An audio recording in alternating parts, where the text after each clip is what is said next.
Like you said, what three women stand around and talk about siding? 3 women living in Northern California after the fires.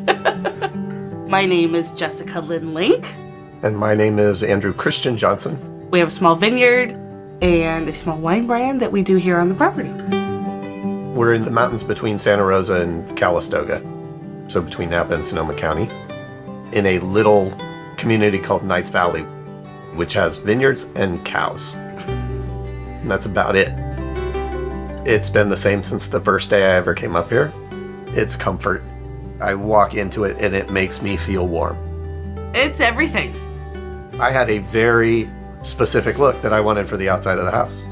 And the James Hardie siding gave me that, plus the positive aspect of providing fire protection.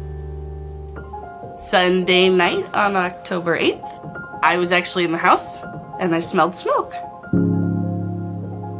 Grabbed the dogs, and as we were leaving, we were traveling with the fire. It was showering ashes on us.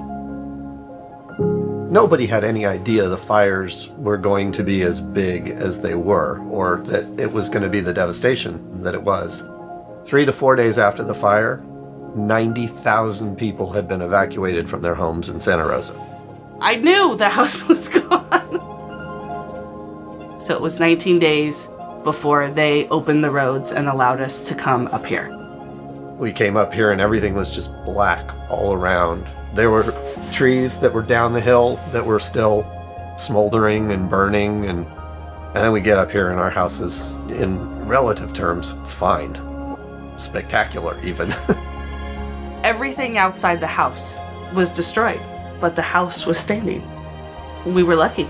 I think we're lucky. The house is not. Correct. The house is well built. James Hardie siding really helped keep our house safe through the fire.